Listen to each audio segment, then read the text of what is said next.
Hello. Boom! I can't believe this.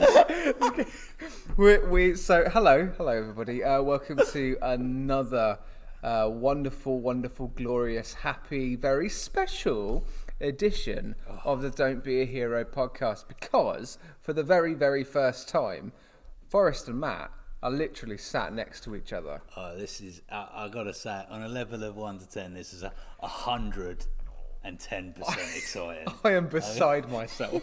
And seeing both of us emphasise our words in person, we absolutely would not talk like this normally. No. But I'm thoroughly enjoying it. It's going to be one, really jarring, but two, wonderfully comforting to know that you're literally sat next to me, my friend. Oh, mate. And at this point, we've just started, after quite a long time of working out how we do this. Yeah. I've just realised, are you going to read cosplay to me at any point during this? What, you mean fan fiction? Yeah, not cosplay. Cosplay. I was going to say, I'll get dressed up in front of you if you want me to, mate. I don't mind. You dress up as Rocket for me anytime.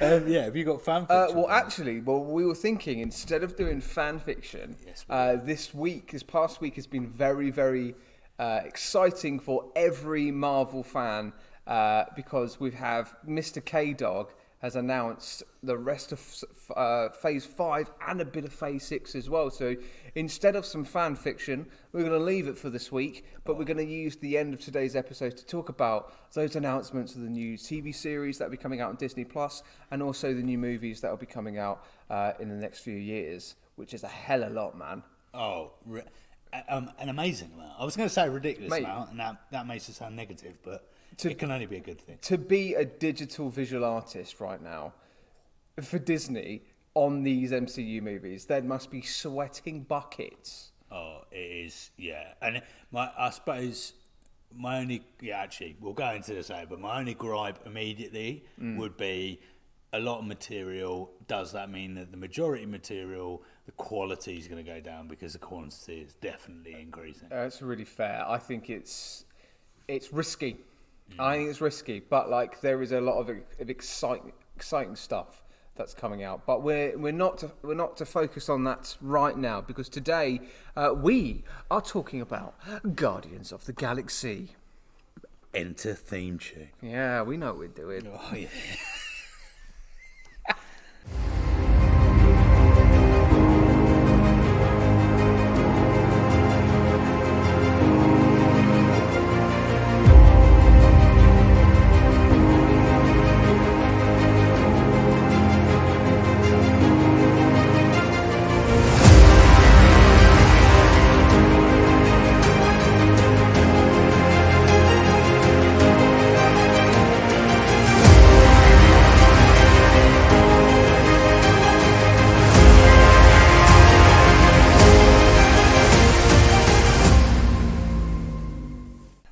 Guardians of the Galaxy, absolute blast. I can't believe we're here, mate, because this is the film that you've been wanting to talk about. We are racking through the films like nobody's business. Honestly, you keep going about Avengers Endgame. That's so true. Within minutes, it will feel like we're there. We will be there in next week. We won't be there next week, but you know what I mean. It'll feel like it will. But yes, let me go straight into the Rotten Tomatoes summary. Go for it. I want to hear it. Let's go. Brash space adventurer Peter Quill finds himself the quarry of relentless bounty hunters after he steals an orb coveted by Ronan, a powerful villain. To evade Ronan, Quill is forced into an uneasy truce with four disparate? Disparate? No, it's not. Oh, that's a spelling mistake. Disparateness. Four misfits. Gun-toting Rocket. Oh my god! Right. Yeah. Redo. Oh, I've got to do it for the bloody edit. You've got to do it for the edit. That's now. another thing that we're going to add quickly in at this point. So this is a live and unedited podcast because we've done it the night before it's due. We haven't done our homework. No. It's late.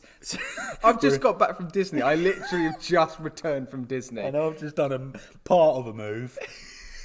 So yeah, this is all live, unedited. So enjoy that bit. Here's the summary again. Brash space adventurer Peter Quill finds himself the quarry of relentless bounty hunters after he steals an orb coveted by Ronan, a powerful villain. To evade Ronan, Quill is forced into an uneasy truce with 4 misfits: gun-toting Rocket Raccoon, tree-like humanoid Groot, enigmatic Gamora, and vengeance-driven Drax the Destroyer. But when he discovers the orb's true power and the cosmic threat it poses, Quill must rally his ragtag group to save the universe. That is... What is that summary about? Whoever wrote that did that as a prank. They literally, they knew that some point in the future there'll be a guy called Forrest who's going to be reading out this to his podcast, and he's going to absolutely hammer his way through that as much as possible. That was it was great. It was great. It was great. to the point. But I mean, what kind of words were in Holy shit! They were gunning for me big time. Wow. But yeah, this is Guardians of the Galaxy. This is the first film of the Guardians as well. Not really much has been introduced to them in previous movies. They were obviously one in the Avengers Assemble. The only tease we got was the Collector in an end credit sequence. I think, oh God, what film was that now? Was that... Gosh, it wasn't Avengers. It was might have been Dark World. I think it might have been, the last time we saw them was Dark World. I think there was a Guardians end credits for Dark World. And so that's the only thing we got. And what I love about this movie, and I'm going to straight off the bat, this movie is so far, most 100%, the best one that I've watched in terms of the ones that we're currently covered. So it's directed by James Gunn. This is the first MCU movie that James Gunn's put together. And what a perfect director to choose as well, for somebody that can put together some awesome stories and tell it in a way that is really naturalistic, but then equally quite out there. Yeah, do you know what I mean? Like there's some wonderful comedic characters. There's a wholesome nature with Peter Quill's character, and there's lots of wonderful Easter eggs. Oh my God, the amount of Easter eggs that are played in here. To the point that we won't go too far in depth to it, but there's like even the bits where they shoot to kind of cut to kind of moments where there's they announce what planet they're on, and underneath that planet name's a bunch of coordinates, and people like within the MCU community have deep dived into those coordinates and trying to figure out what that means. Yeah. And they're Easter eggs. They decipher it, and you can sort of figure out what the planets are, what the meanings are against kind of.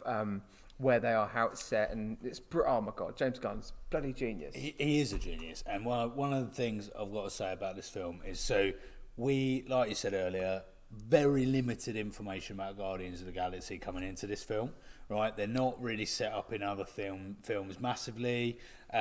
We meet a whole host of new characters. We meet a whole host of new galaxy, all sorts, whatever you want to put in it with me. And the way that James Gunn has put that into a compact, brilliant piece of a film is nuts. The amount, like most of the other Marvel films we've seen up to now, have either been well too long because the amount they've got to get in them, or they've not been long, but they've been so one-dimensional. Like I'm immediately thinking of possibly Iron Man. Iron Man 3 maybe had that issue of being a bit like, what is the aim of this? It's a bit more about Iron Man, but there was no real big interest. But this is just new thing after new thing after new thing. And you're introduced, and I don't know.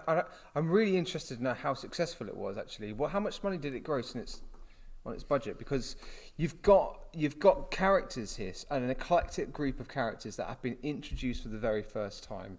Whereas in the first phase of the MCU, we have had single movies for Iron Man, Thor, Captain America, and they've had cameos of Hawkeye and Black Widow in previous movies, and they've had to really spend time setting up the Avengers.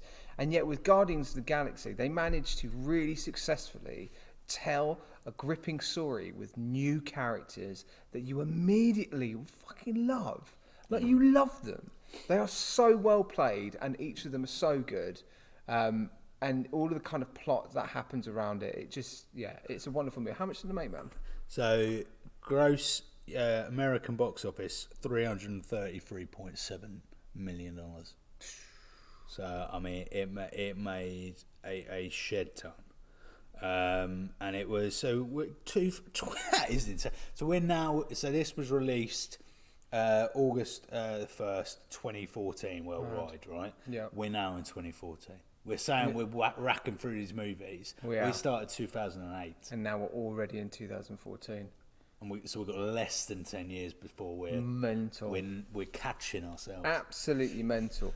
But anyway, let's stick straight into the count of the movie. So it starts with telling the story of Star-Lord, of Peter Quill, who is by himself listening to his mixtape that his mum creates for him.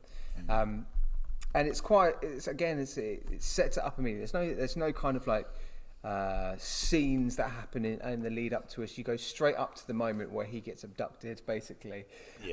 And he loses his mother, and all that he has for his mother in terms of the last memory that he has is this mixtape, and that mixtape is the catalyst, isn't it? Of the movie. It's the soundtrack of the movie, and that is something that they really succeeded in. It's something like Stranger Things have done well with that now as well. Is that soundtrack? I can hear it in my head, ba, ba, ba, ba, that song. It's literally, you go, that's in Guardians. That was a famous song before Guardians, but you now know, like, Ain't No Mountain High as well, really famous song, but yet you now relate that to the Guardians. So again, a lovely little kind of thread through, but you kind of, you meet Peter Quill, you see him, and he's dancing around in space, isn't he? He grabs the orb as his first sort of like tussle with, I think he comes back into it, it's Korath the Pursuer, I think.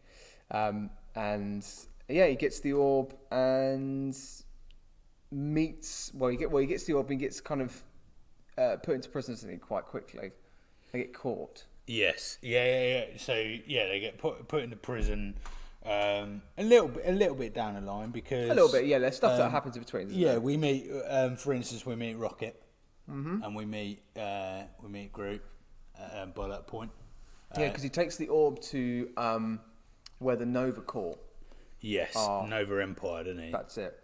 And then he goes up to see how much of this orb is, how much and it can be sold for as well.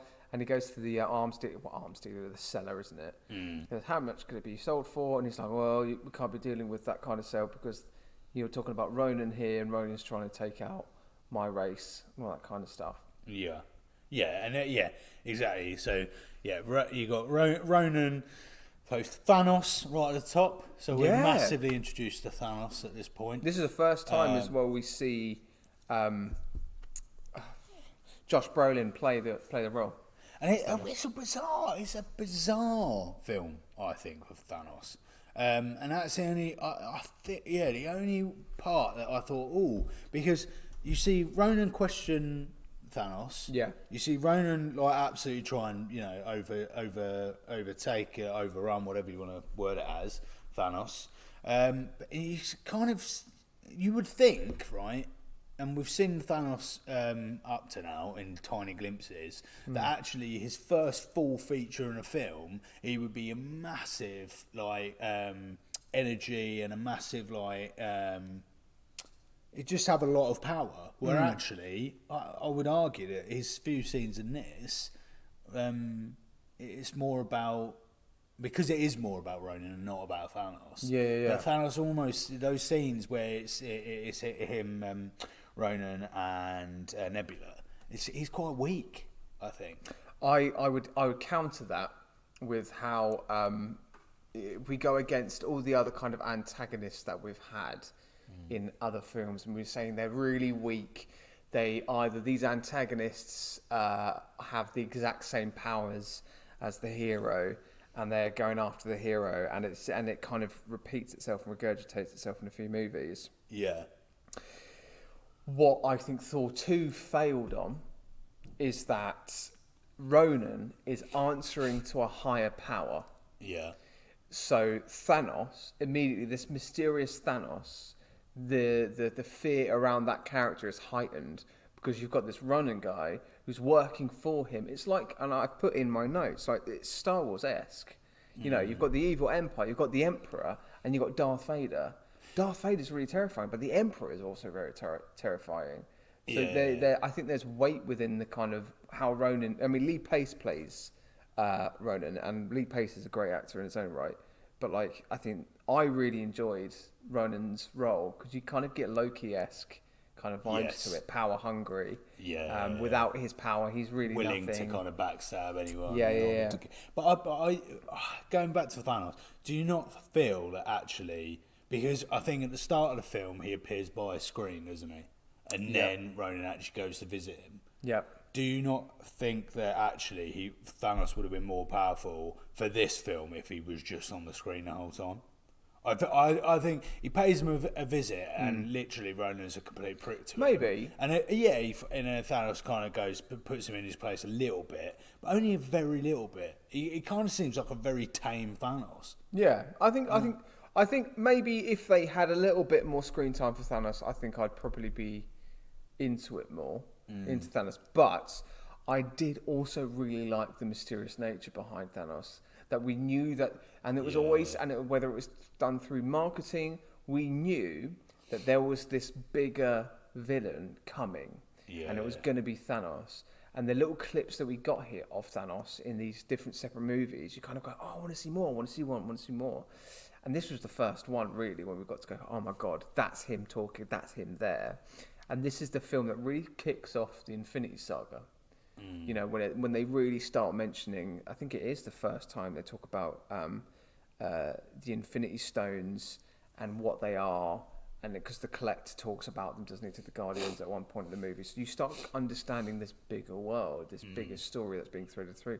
And what a fucking punt as well that must have been for Kevin Feige to go, okay, James Gunn, you're going to introduce the whole Infinity Saga for not just the Guardians, introducing these new eclectic kind of characters, but also the already established Avengers that you've got that are going to be involved.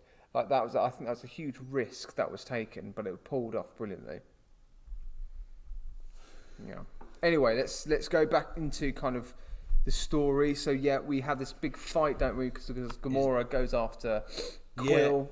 Whole huge fight. Which, like you said earlier, kind of ends up they end up in prison, and Kiln prison, I believe. It's Kyln. And within there, they meet Drax. They do. Good old Draxy boy, which is, I think, the prison scene, and the befriending of Drax, and that kind of relationship with Gamora. I think that is the only part I would say, and I might come back to regret this in about 20 minutes, where having so much to fill in such a small amount of time suffers a little bit, because the passing of time in that prison, Drax trusts this brand new set of people very quickly. Yeah, that's true. If you bear in mind the history that Drax has got with, got with Thanos, Gamora, because Ronan kills his family. He does. He's on a story of revenge, and that kind of revenge twists so quickly. Yeah. And I think that was the only bit I was like, oh yeah, I'm not. I think maybe the prison scene needed to be a little bit longer for me. It moves really quickly, doesn't it? Like it does. Like in terms of a story, it has to move quite quickly. And the group coming together, they all have their separate thing. And there's one thing that I really love about all these characters. Each character, in terms of the Guardians, they have all lost something or been used for somebody else's gain. Yeah. So Gamora is being used by Thanos. She's been created as a weapon by Thanos. Peter Quill is being used by the Ravagers. Okay, and you've got Drax, who has lost his family. Groot, who we don't know much about Groot in terms of his backstory, and I think we'll probably get that in this series that's coming. But again, Rocket, he's been used as an experiment. So that you've got this story that they all have together. Yeah. And I think it is said, isn't it, at some point in the movie? Yeah, I think Quill addresses it, doesn't he? By saying, like, before he introduces them as the Guardians, he's like, we're all kind of, disappointments or whatever of some description. Yeah. But yeah, so yeah, they end up in this prison, of which there is an awesome scene where Rocket helps them get out of there. Yes. Absolutely awesome scene, where everyone and Rocket gets Drax to steal a leg. Oh no, Quill steals the leg, doesn't he? Yes, he steals the leg. Quill steals the leg, not Drax. Yeah. And Quill brings the leg, and Rocket's like, "Oh my god, you actually did it!" I thought that was actually so insanely funny. There's some amazing one-liners as well in there. I think Drax has some wonderful one-liners about his reflexes in that bit.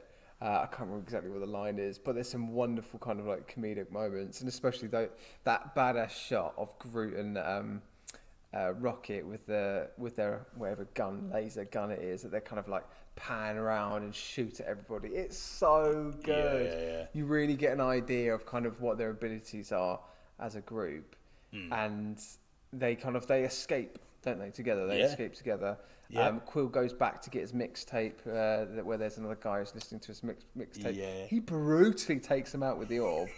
Like, he clocks him straight in the head. I feel that it's kind of like a quite a far away shot, but I'm looking at that and I'm like, mate, that's quite brutal, just for a mixtape. But still, again, it raises the stakes and makes you understand why that's there. Yeah, exactly. Definitely does that. And then he, this is the part where we start to see Thanos, and Ronan meets Thanos to discuss Gamora's kind of betrayal. Yeah, that she's now in cahoots with this, and that's the other thing, is like now in cahoots with the Guardians, and I'm like, Jesus Christ. Although she does look, hang on, Forrest, get your thoughts in gear. So that bit is quite a lot to pack in a short space of time, that Gamora suddenly, goes against and works with the Guardians. But we do hear in the prison, I believe, that Gamora has kind of been planning this whole thing to go against Ronan, which is fine. So it's perfect. So it's just by chance, I suppose, we're led to believe that she kind of met Quill and and the Guardians, and that helps her out. An opportunity rose for her, didn't it? At some point. And then they head to nowhere. Yeah, they head to nowhere, which is where they go and meet the Collector to talk about the orb. What's really I find quite funny is that as they kind of talk about it, and like I said, they talk about the Infinity Stones, they get an idea of this wider world, this wider threat that's happening. And then the Collector's kind of servant, is it Karina, I think her name is? Tavan. You got Tavan and Karina. So Karina kind of goes, I don't want to be your slave anymore. She goes to grab the stone. What stone is it? I don't want to get it wrong because we got it wrong last time. The Power Stone. The Power Stone, okay. The purple one. No, it's the purple one. Okay. I go by colours. Immeasurable power. Oh, lovely. That destroys all but the most powerful beings. So she goes to grab that stone and basically fudges it for everybody. Like, she sacrifices herself. And I was just thinking, like, oh my God, if she didn't do that, that's one of those actions, isn't it? Like the butterfly effect. If she didn't do that, none of the movies, none of the story that was about to go ahead would have ever happened. No. They would have sold that. They would have moved on their merry way. Thanos would have probably got the stones anyway, and that would have been it. From the Collector. Because the Collector was collecting them all anyway. I'm gonna say something here that I'm probably going to regret saying, but I have got to say that the most attractive character for me in Marvel so far is Karina, and I felt slightly dodgy about it, but I'm willing to throw it out there that I find Karina incredibly attractive. Are you into pink-faced women with pink? What? I mean, in all fairness, I find Gamora the most attractive as well. Do you? She's all great, so Steak. Right. We've got a thing with colours, mate. Pink and green. Pink and green. Not that that's a thing. Like, not that that's... Of course, it's not an issue. I'm not saying that that's an issue. I'm just saying that if they're an alien and they look like that, but then I'm digging a hole for myself here, I think. Yeah, but what we're saying, and cosplayers out there. Cosplayers out there. Matt is going to be up for a bit of Gamora. If you're green, I'm mean. I'm down to get green. And if you're pink, I'll make you stink. Oh my god! This being live and me being so close to your face as you say that to me. Oh my god! Yeah, no, but no, okay, that's interesting. You know, no fair play. I don't know what. I'm in. It's not just Gamora. I'm a little bit in love with Zoe Saldana. Saldana. Is the actress? Saldana, isn't it? Saldana. Yeah. Zoe Saldana is beautiful, and I am very much a little bit in love. A little bit. I mean, she's fantastic. She's also fantastic in the film with Ryan Reynolds. That's recently come out. Oh, really? Yeah, I can't remember what it's called now. It's not that. It's not like a massive movie. No, but it's pretty decent. Okay. Sorry, go on. I was looking up the actress who plays Karina, Ophelia Lovibond. Ophelia Lovibond. Lovibond. What a name! Lovibond. English actress. She's known for roles as Karina in the film Guardians, Izzy in W1A. Oh, she's a comedy actress. Wow. There we go. That is. Well, Olivia, if you're watching, if you're listening, Olivia, Forrest is a fan. So we've got to say on the matter. Yeah. All right. Sorry, Sophie. Apologies.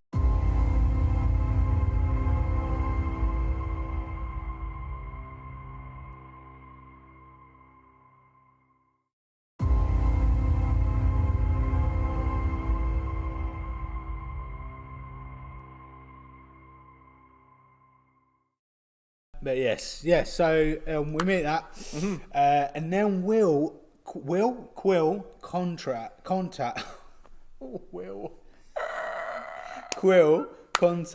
Yondu. Yes. We see a bit of Yondu. See a bit of Yondu. Yondu comes after Quill because obviously he's stolen the orb. He was meant to deliver that to Yondu in the first place, and well, basically within that we also have Gamora's sister Nebula going after her as well. They kind of escape with these little pods, don't they? Yeah. Gamora tries to reason with Nebula. She's currently got the orb at the time. She decides to actually, no, screw you, Gamora, I'm going to blow up. She blows her up with a ship, and Gamora is left out. Swimming about. And then we get about to die. Then we do get our usual gripe at this point, where we get a bit of a love occasion far too soon. Yeah, it's not. I'm glad because I don't know whether it happened there or a little bit after or before that they have the bit where she listens to music and he tries to tell her about Footloose and dancing and stuff. And he tries to get to dance and then it looks like they're about to have a kiss and then she kind of goes, "No, you're trying to, allure me with your pelvic action," whatever she says. So there's a line. And I'm glad that happens, but equally, I'm also like, oh, there needs to be more playtime, doesn't there, with that? There needs to be more showtime with that kind of relationship building. Yeah. It happens very, very quickly. Yeah. I find that far too soon, but I do with all of them. And so Quill saves Gamora, through this bit, and he then explains after, "Oh, I felt compelled to save you." And he was obviously joking about how much of a hero he is. Yeah. But then I was like, hang on, why did he save her?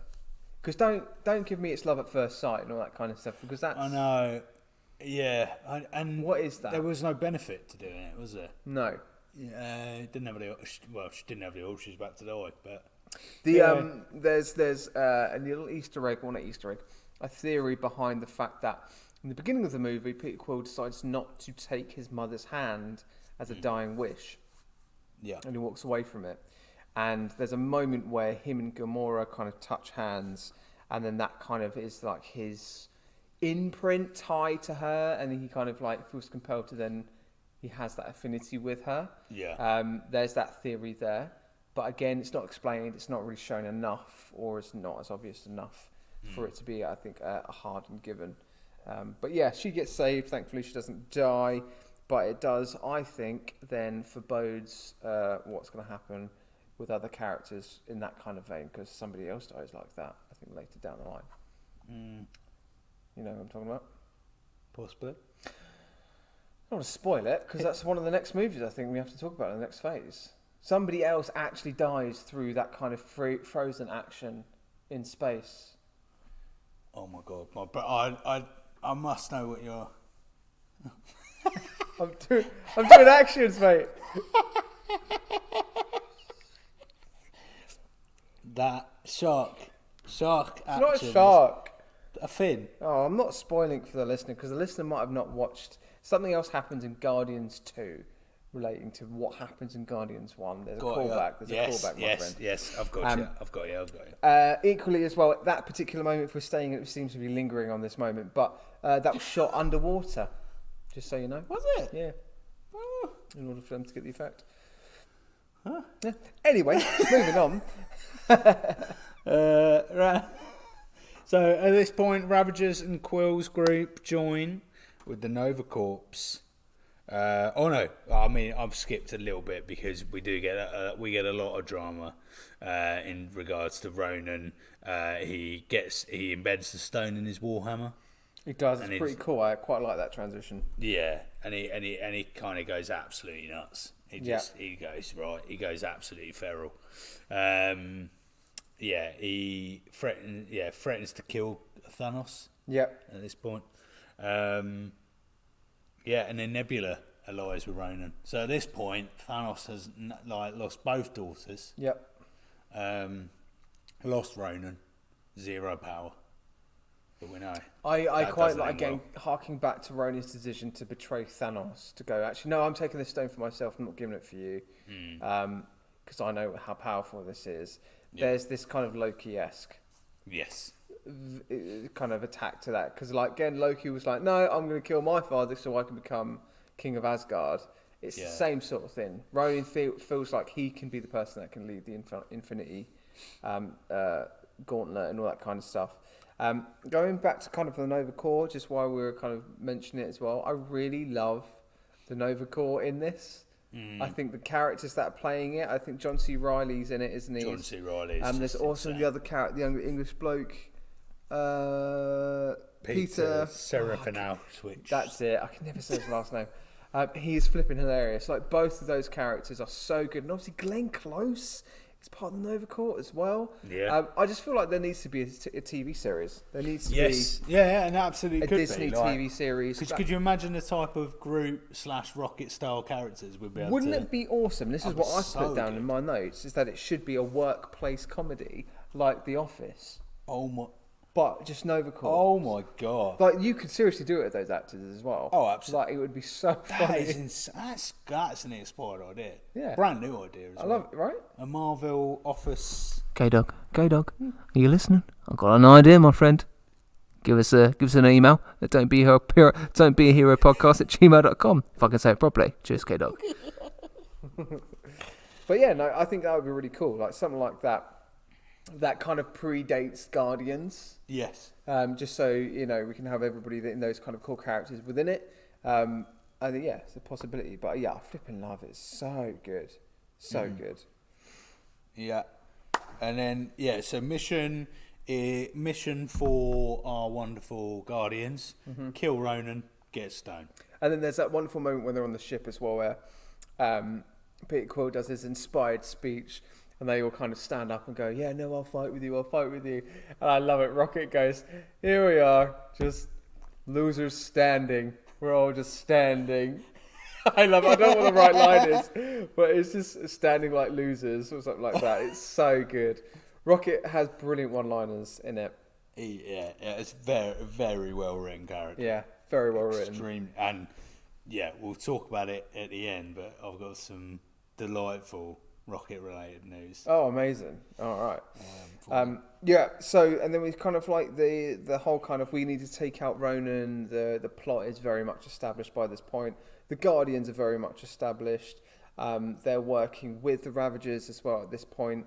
This is another thing that I like is that they've kind of, as much as they have teamed up themselves as Guardians, they've also teamed up with other eclectic groups. So you've got kind of like the lawful kind of group of the Nova Corps that want to take out Ronan as well, and because their planet's being a threat or being extinct by Ronan.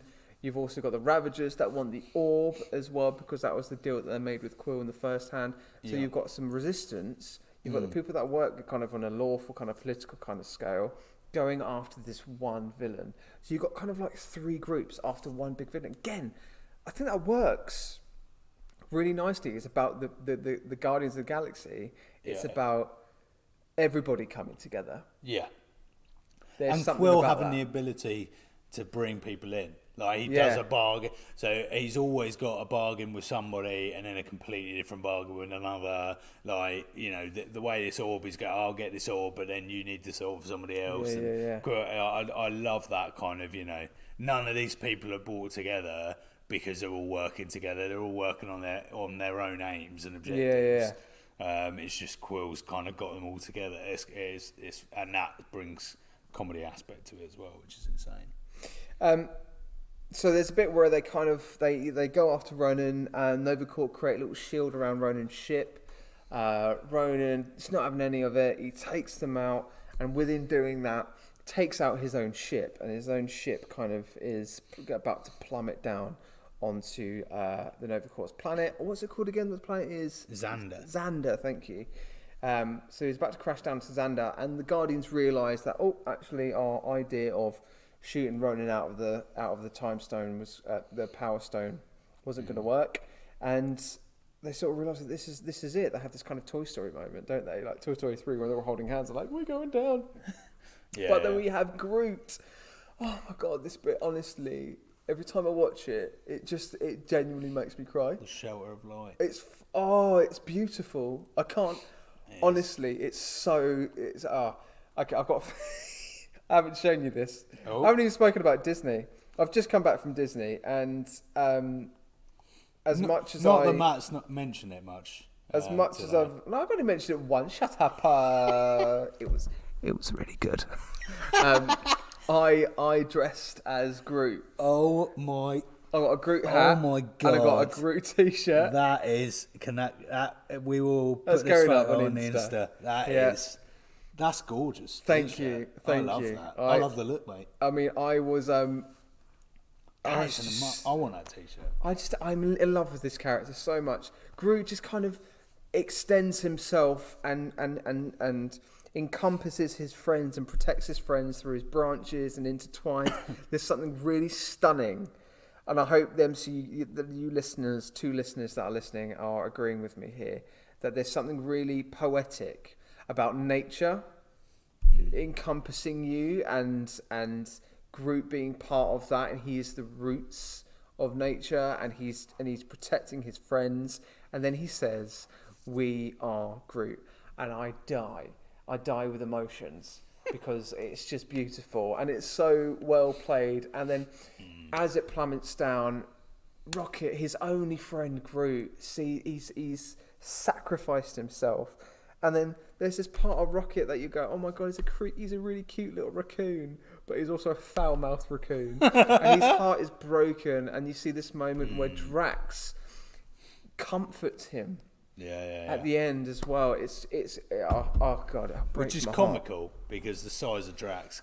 I know. It's a gorgeous shot of both their backs where he's just kind of stroking his head. It's gorgeous. But like he sacrifices himself for his friends, and then it gets to kind of like the final moments of the movie where you just expect a big fight is about to happen, but it doesn't, does it? No. Absolutely no fight whatsoever. It's just a lot of making up, a lot of love between the groups. Yeah, and then there's just dancing. Quill goes in for a dance, doesn't he? Yeah. He distracts Ronan with a dance, which again is a callback to Footloose. Yeah. Isn't it? And then that gets referenced later in, I think, in Infinity War. So he distracts him with a dance, and then they grab hold of, they shoot the hammer that has the Power Stone in it. The Power Stone breaks. Quill goes to grab it, and then I remember watching this for the first time and being like, "Wait, how has he managed to grab that and he's not immediately died like Karina?" Yeah. Right. Obviously, this gets explained later on, but at that time, and I don't know whether this maybe needed to be. This is my first and only gripe, to be honest, in the movie, is that there's no real explanation about where his parents came from. And I think there needs to be more kind of teases, and it's only teased to after this moment about his father. You don't realise up until that moment, you go, he's just a human. Yeah. So how has he not died? Yeah. And then even when his friends also then grab him to help Tim sort of like have the Power Stone to travel through them, share the power. Yeah. And I'm like, no, because I sold it as, oh, it's friendship that's binded them together, and it's friendship that's made them, defeat Ronan and not be overcome by the Power Stone. It's not. Obviously, there's another reason. But in that moment, I was like, oh, wow, that's a bit of a weak reason. So I feel like there should have been maybe just a little bit more explanation on his father's side, on who he is, what he is, more importantly. It's not to be obvious, but like maybe the fact that he's not of this world, and obviously that gets explained after with the Nova Corps as well, but maybe there should have just been a little bit more hints, maybe. Just from it's very, very tiny gripe, so tiny. But yeah. And that could have easily come via Yondu at the beginning of the film, really. Yeah. Because if when we float to Yondu and he's separated, he could absolutely be talking about Quill's history to whoever's on that ship. So. Yeah. No, absolutely fair gripe. But yeah, we do hear about Quill. We do hear about his father, about being kind of half human, and then he opens the present from his mother. He does, yeah. Reads a little letter inside, cassette tape. And then we get we get our groove on. We do. In the ship, mate. What I love about it is that bit when he opens up the present is that it's mixtape 2, which again just kind of harks to the obvious teasing of the fact that there will be another Guardians movie. Yeah. And I think they quite clearly set up the origin of Peter Quill, who is his father, and obviously that kind of gets hinted about. That's going to be the second movie. So I think they do that quite well. But yeah, the mixtape bit. And then you see a little tiny sprout of a Groot dancing his way into his existence. I just absolutely love it. It's so good. Oh, it's absolutely. And because it just immediately takes me to the intro of Guardians 2. Yeah. Where we hear Electric Light Orchestra. Oh, it's so good. Sun that is bit. shining in the sky. It's not a cloud inside. Oh, such a good start to a film. It's so good. But yeah, we'll get to see that soon. We will. I can't wait. But then that's it, and that's kind of the end of the movie, isn't it? And then we get our end credits. End credits is quite simple. It's who do we get? Tivan. The collector. That's it. In his little destroyed archive, and we finally see. I think I mentioned this last week because I thought it appeared when we last saw him in an end credit scene. But we finally see Howard. We do, Howard the Duck, which then doesn't get referenced at all. Really, Howard the Duck appears, I think, in Endgame. Very, very briefly as somebody that comes out to take out Thanos and his army right at the end. But you don't see it, and you have to kind of rewind it to see that kind of moment. Yeah. But he doesn't get any kind of like real lines or anything. No, throughout that film. And I can't believe it. Howard the Duck, a movie around Howard the Duck. Why not? Yeah, that'd be awesome. Yes, please. I'd like a bit of that. That'd be awesome. But hey, we get that as an end credit scene, and then that's that. That is that. Guardians of the Galaxy, absolute feast. A meat feast. Loved it. Packed 15-inch meat feast pizza What quavers you giving this book? Do you know what? I'm giving it 4.5. 4.5. I actually am. It's that good. I'm not joking. It is that good. 4.5 out of what? Five. 4.5 quavers. Out of 5. Oh, okay, out of 5. Okay. 4.5 out of 5. Or we're going 10. What? How many quavers did we go to? Well, I thought we just said a full bag, half a bag, Half a quarter bag. Oh, sorry, mate. And then Okay. you're giving well, me 4.5. I'll go. It's nearly full. Nearly full. Nearly full. What would fill it up for you? Maybe just a little bit more kind of Gomorrah time. No, maybe just a little bit more story. A little bit more story about his dad, maybe just from me. That would be it. That's what I'd take from that. Yeah. Controversial opinion, maybe. Or do I really feel like this? I feel like having rewatched Civil War last week. Oh yeah. I think Guardians of the Galaxy is a fullback. It's insane. It's great, by far best movie. But I do think Winter Soldier's a lot closer to it than I thought it was. Interesting. The first time I saw it. Because I think Winter Soldier is an incredible film of its own right, and it's completely different. Yeah. Because you take out the comedy, you take out all sorts, but I think you have to appreciate how good Winter Soldier is. Yeah, I agree.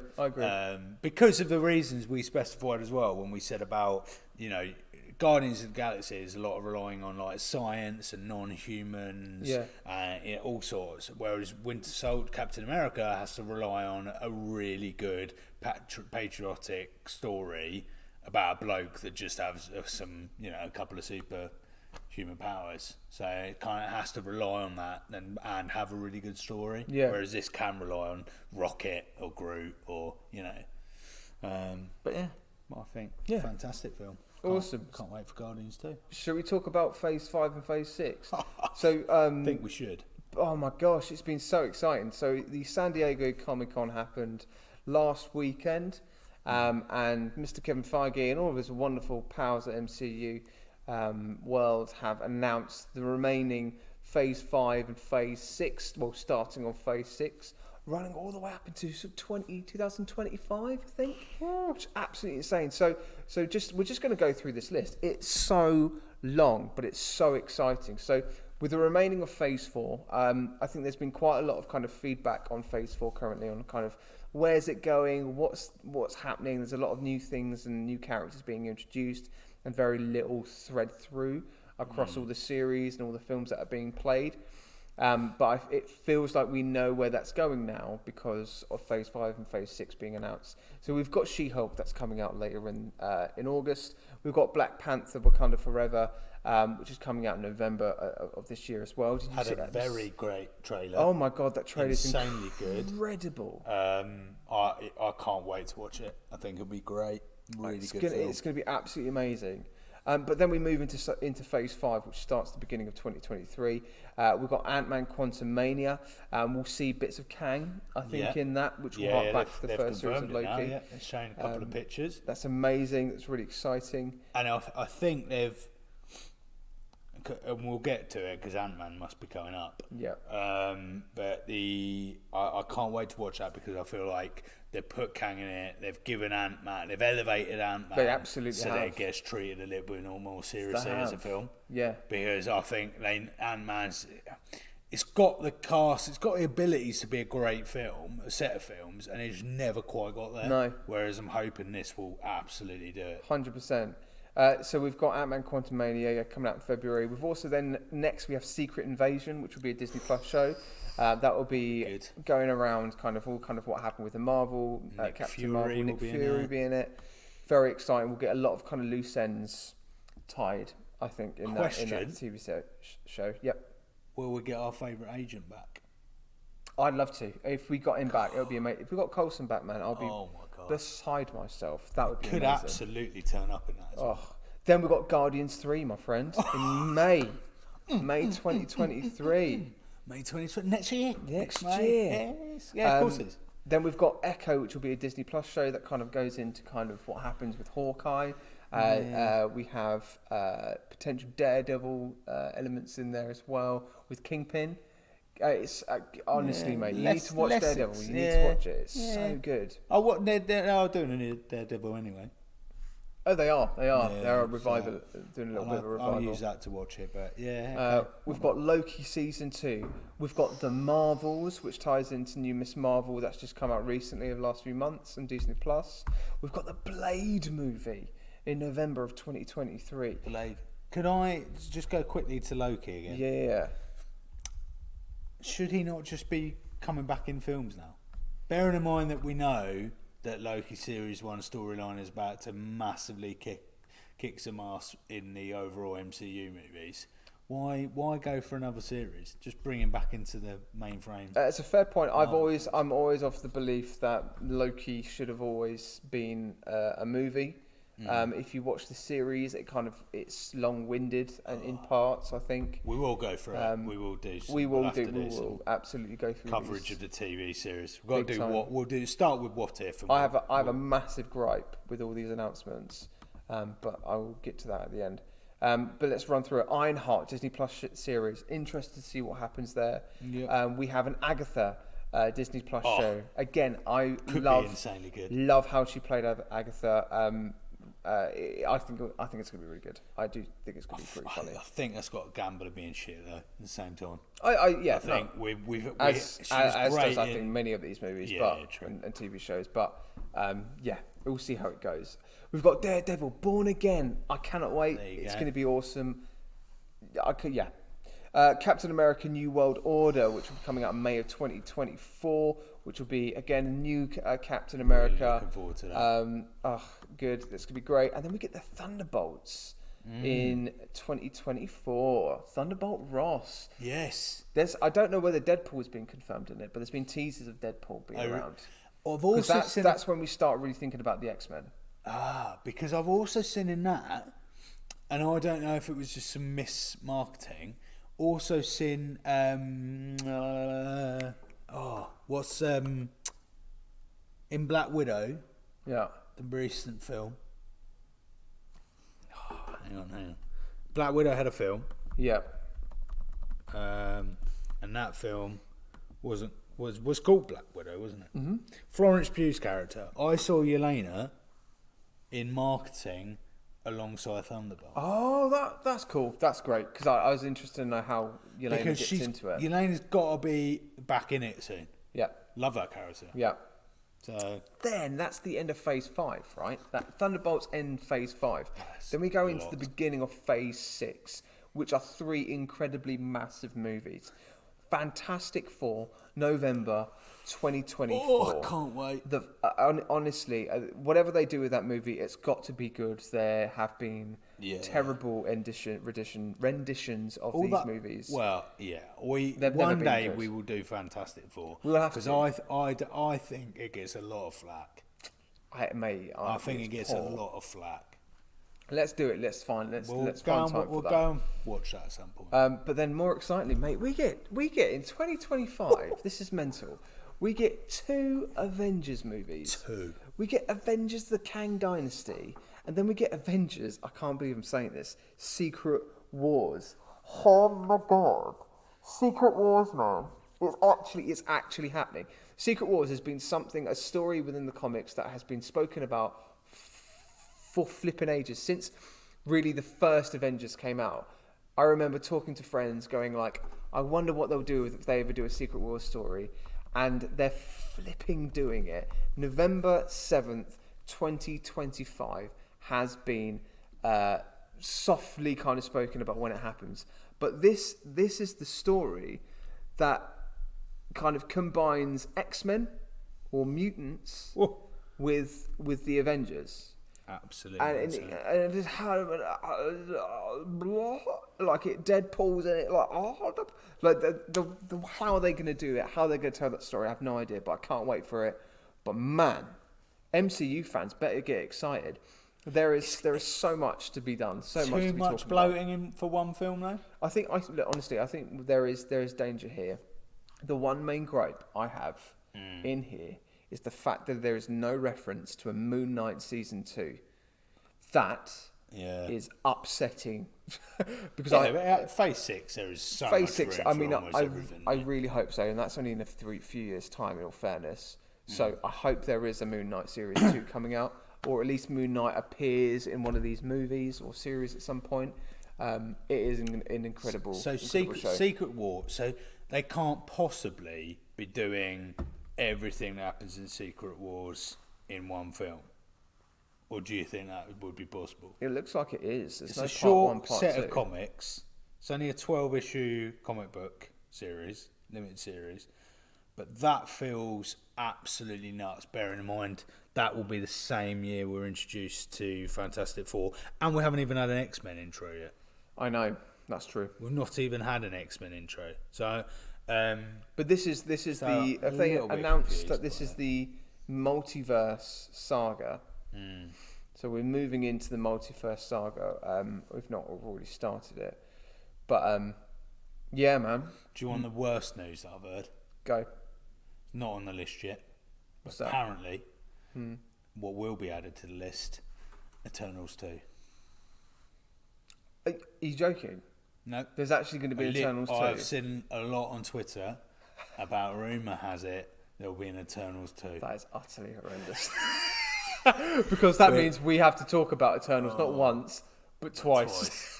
But yeah, apparently that's happening. And to be honest, bearing in mind the Blade references in the first film. Yeah. So, in all honesty, and I'm gonna say this now because when we do get to it, it's gonna take some effort for me to really talk about it in a positive way. But I'm gonna go in it with a rewatch of absolutely a blank canvas and a blank slate. No, I don't think I can. I don't. Honest to God, guys. I just FYI, don't fucking listen to the Eternals. It's gonna be 40 minutes long. It'll be the shortest podcast we've ever done. Honest to God, Welcome to the Eternals. Do a little intro. It was shit. The end. The only ever time I've come out of the cinema angry. You were. We Mate, both were. We both were. That was such a waste of an evening. We had it wasn't because I got to see your beautiful face, and the drinks we had before were insanely good. But honest to God, that film was dreadful. But quickly, before it, Shang-Chi. At least we get that's true. The sheer joy of Shang-Chi before we have. There's not Shang-Chi 2 on here, is there? That's another one. So Eternals 2, I reckon Shang-Chi 2 I've seen comments of in that year. And I also saw... Thor 5? No, there was no... Doctor Strange. Oh, fair. I reckon Doctor Strange Another Strange. But Thor, I haven't seen Thor rock up on the books. No. But to be honest, let's be after... most recent one, Love and Thunder, it'll be. I wonder whether they're going to take a break and think about what they're going to do. We'll see. We'll see about that one. But yeah, guys, what's next for us? What are we watching next? I don't know. I actually can't remember. I'm trying to think. I think it might be Ant-Man. It might. Well, we might. Christ, if it is, we're at the end of the phase. Go on. What phase are we on? 3. I 2? don't even know, mate. MC. Christ the Lord. No, we're in phase 2. We're in phase 2. Phase 2. So, Guardians, Avenger, Age of Ultron. We've got Age of Ultron. Shut the hell up. Brilliant. Wow. That's a left turn. James Spader, mate. Jesus Ultron. Christ. I did not realise we were at Avengers. Next podcast is going to be worth listening to. Well, we've got another podcast for you. Same time next week, my friends. We're going to Avengers, Age of Ultron, Captain America, Iron Man, Thor, Hulk, Black Widow, Hawkeye. Brilliant. That is insane. And then we follow up with Ant-Man, at which point we are then at the end of phase 2. So unbelievable. What I suggest is we take a temporary detour after phase 2. We chill out a bit, do a couple of TV series, bit of Agents of S.H.I.E.L.D.